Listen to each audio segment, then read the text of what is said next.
So I want to talk with the board today, of course, and you all about this past year. Reflect a little bit on what's been accomplished. We've talked a little bit about some of these things already, but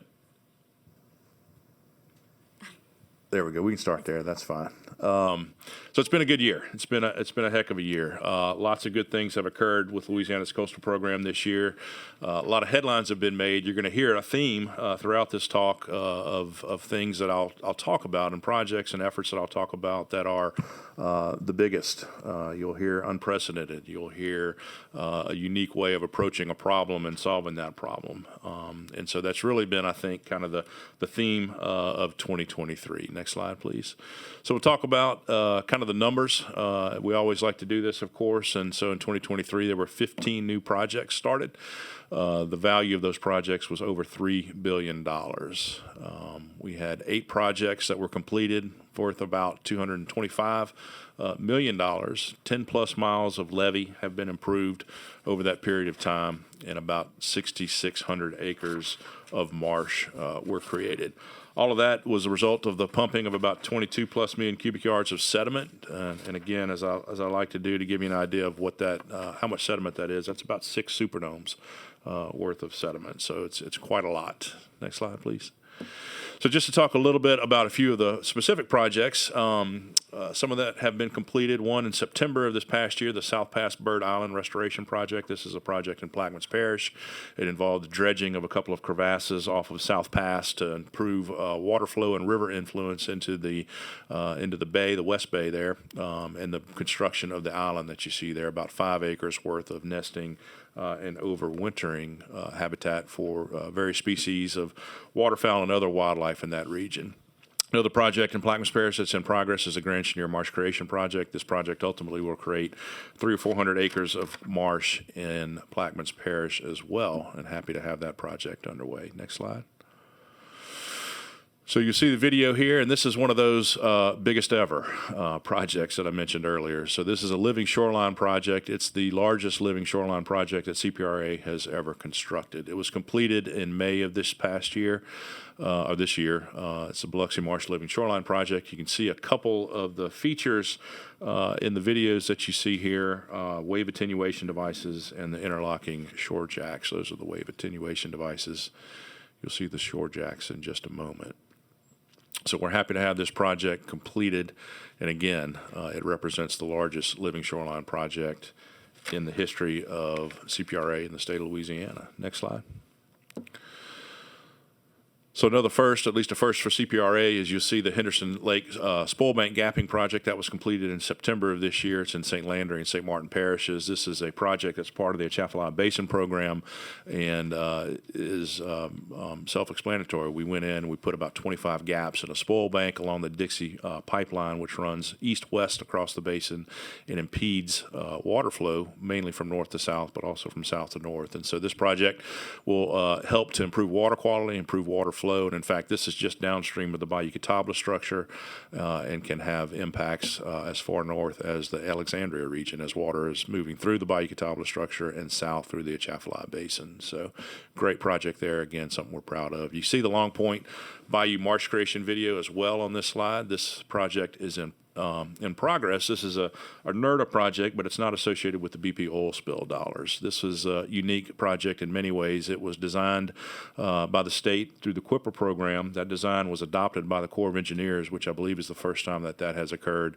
And then the material being pumped there is being dredged from the Calcasieu Ship Channel as part of the maintenance dredging on that project and used beneficially for restoration. So lots of unique things about this project and lots of win-wins associated with this project as well. Next slide, please.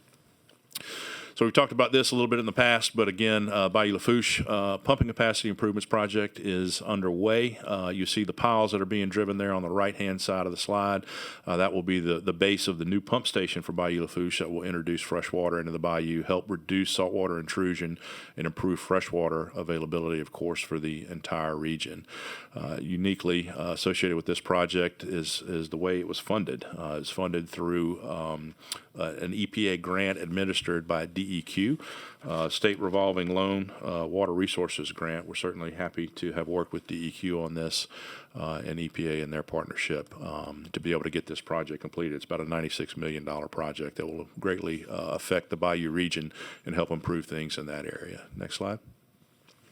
So Spanish Pass Marsh and Ridge Recreation Project. This is the largest, again, ridge project that CPRA has ever built. Dwayne, did you see the airboat? I know you like to comment on the airboat in the master plan that never makes the turn. It was moving there.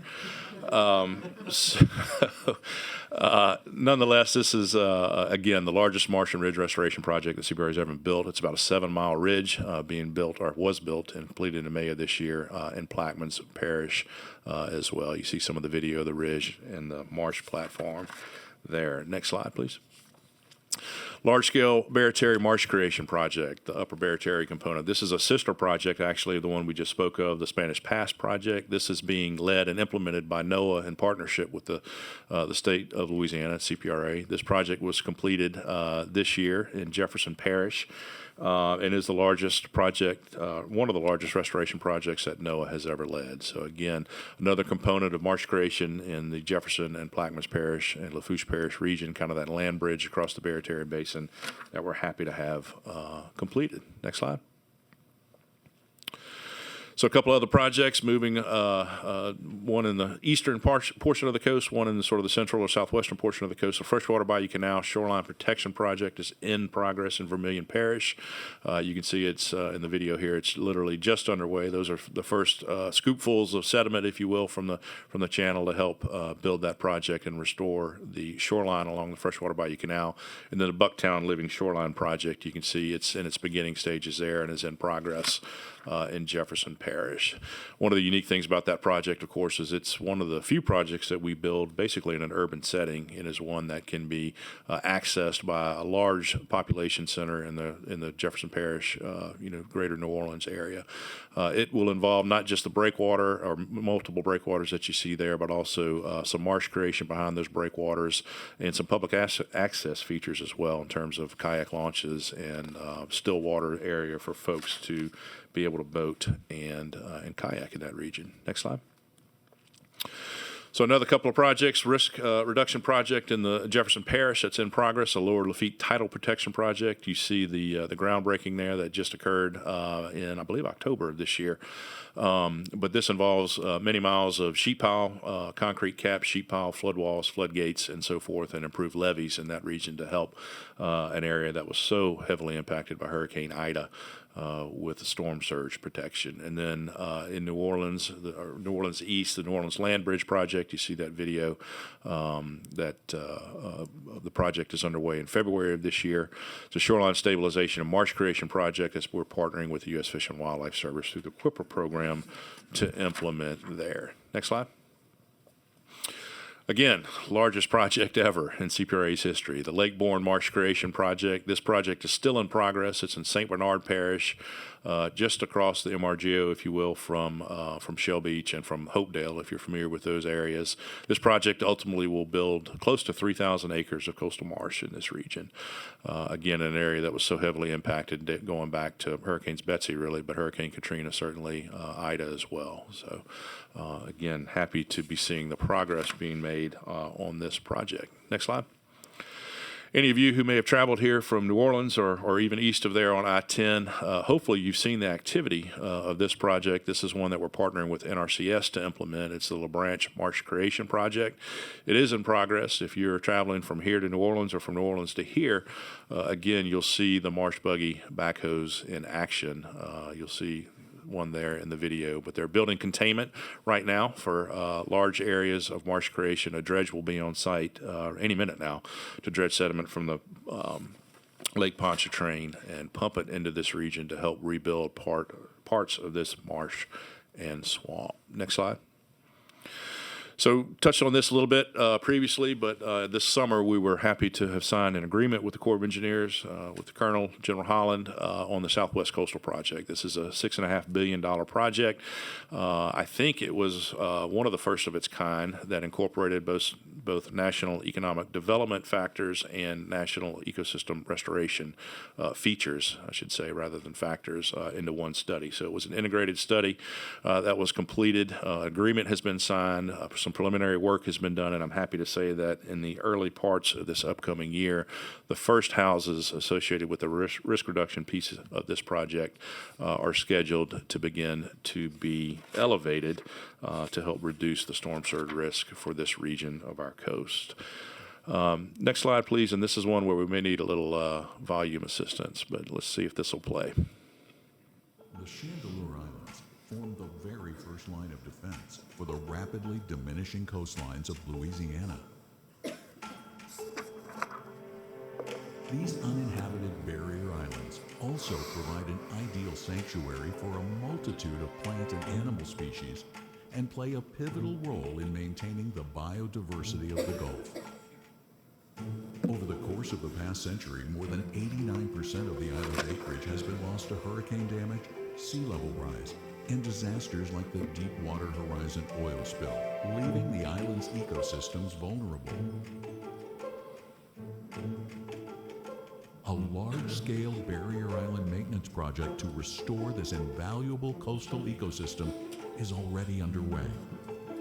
Funding for the construction of the project, which will exceed $200 million, has yet to be identified. As we confront the realities of our changing environment, we must adapt and work together to restore and preserve our coastal ecosystems for generations to come.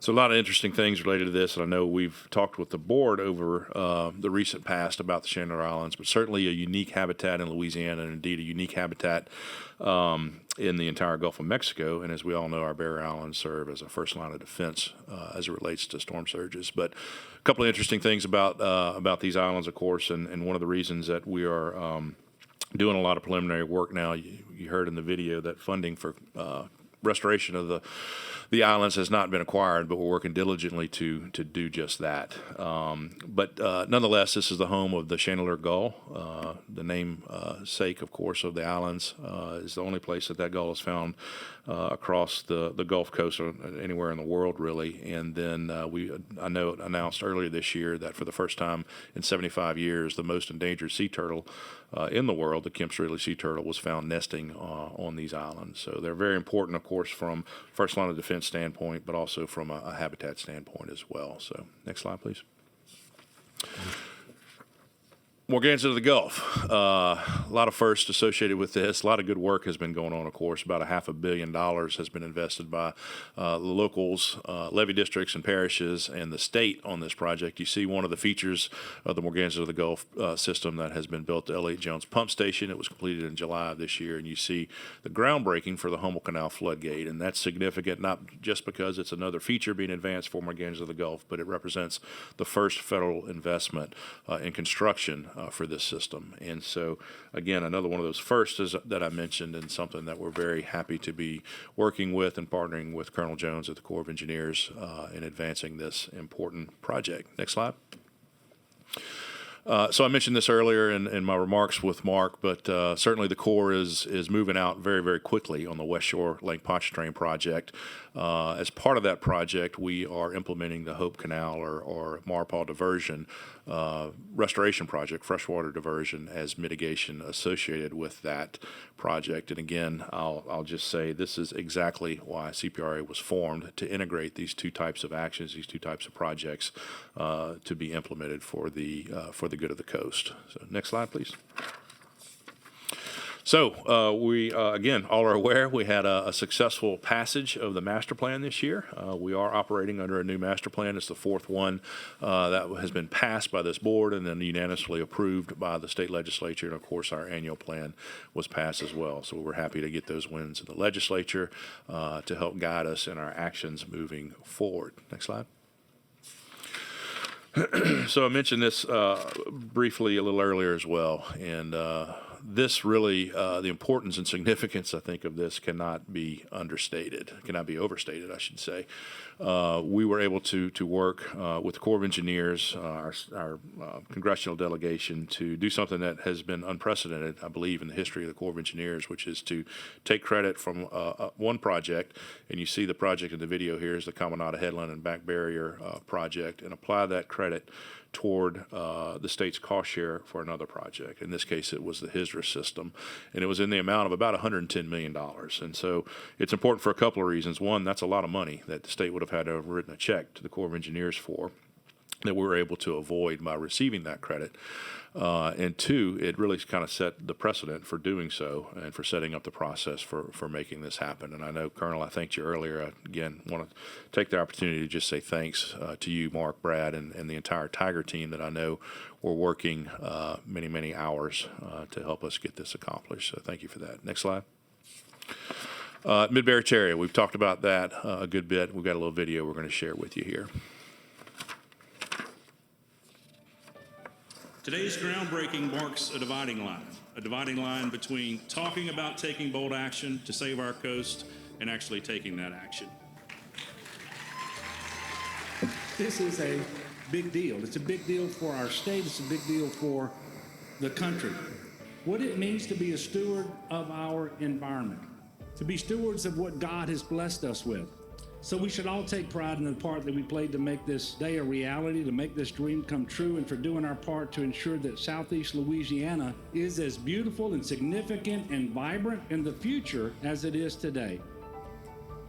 It really is exciting for me to be here today. It is a product of Fast 41, and it shows us what is possible when we all, federal agencies and local governments, project sponsors and community members, are working together towards a common goal. The momentum today that we're gained from the engineering process and turning this shovel into the construction phase will be replicated and amplified as we move forward, and it will set the bar for construction in our future projects on the coast.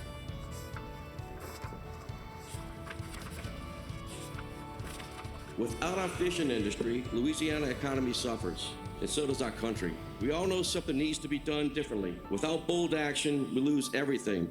So with that, I encourage all of us to think about the short-term impacts of this project may have in comparison to the long-term benefits I'm hopeful that all of our grandchildren get to see. In about 5 years, we will have a one-of-a-kind infrastructure project in our own backyard, something that every Louisianan should be proud of. The Mid-Barrett area sediment diversion is in a league of its own. It's not a small step, it's a giant leap forward. Today, we're breaking ground on a project that's critically important to the future of our state and will further Louisiana's position as a leader and innovator in environmental restoration. Thank the CPRA for having this event. Thank you guys for coming out, and let's work together to make this a reality.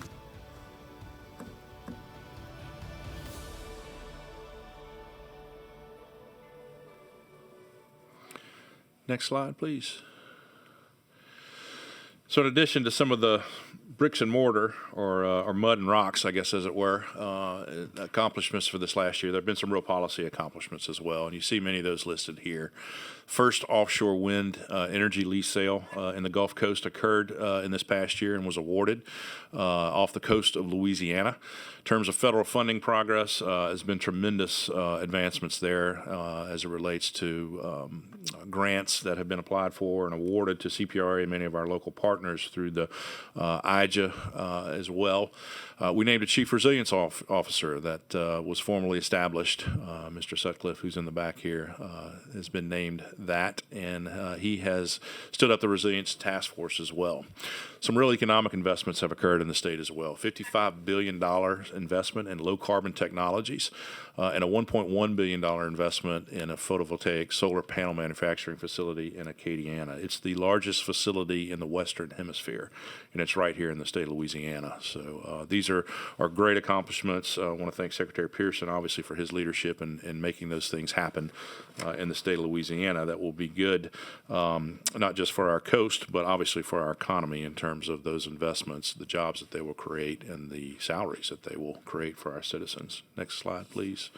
Mentioned the Chief Resilience Officer. Of course, you see Mr. Sutcliffe there on the screen. They've recently published the statewide resilience annual report. I encourage you to take a look at that. Certainly a good accomplishment for the coast. Next slide. Some of along the resilience front as well, I'd just note that there's some really innovative projects being developed, not just this year, but for the future. And this is one of those, a coastal adaptation initiative that involves a multi-parish area, regional approach with various types of project features that you see listed here. A safe harbor and refuge in Terrebonne Parish. One of the ideas behind this project will be to expand the oyster recycling program from the greater New Orleans area into the Bayou region and use those oysters that have been recycled for restoration within this region as well. Resilient housing program is a part of this. Northwest Little Lake restoration of marsh is part of this, and the coastal community resilience in terms of Project Lighthouse that would form. Basically, I'm going to call it safe harbor. It's not for vessels, but it's safe harbor really for citizens in times of need. If a hurricane approaches, people don't have power. This is an area that would be powered by solar and batteries. People can charge phones, keep medicines cooled if they need to, and have a place simply to cool off within their communities. So this is being developed right now by Mr. Grandy and Mr. Sutcliffe to be applied through NOAA's Climate Resilience Regional Challenge. And so we're hopeful we'll be successful there. Next slide. LSU Center for River Studies celebrated its 5-year anniversary this year. I can tell you that in the first 5 years of its existence, about 15,000 visitors came through the center. This year we started something called the First Free Sundays, and it tried to increase essentially the outreach associated with this center. And just this year alone, we've hit almost half of what we did in the first 5 years in terms of visitors to the center. So about 7,600 visitors. Again, if you're not aware, the first Sunday of every month, it's free. It's open to the public. You can come and check it out, or if you know people that might be interested and wonder what's in that building there at the foot of the bridge, please let them know. First Sundays afternoons are open and available. Next slide.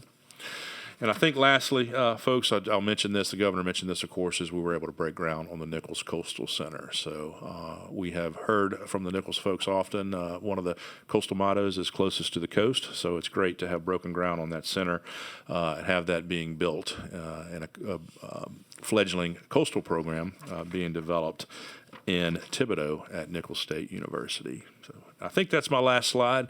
I just say I know that was a lot.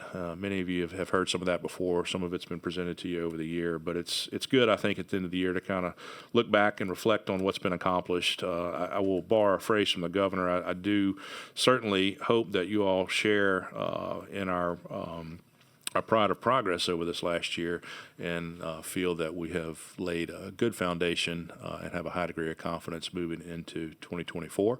A new administration and the coastal program is in, I think, good footing and in a good place to accomplish even bigger and better things in 2024.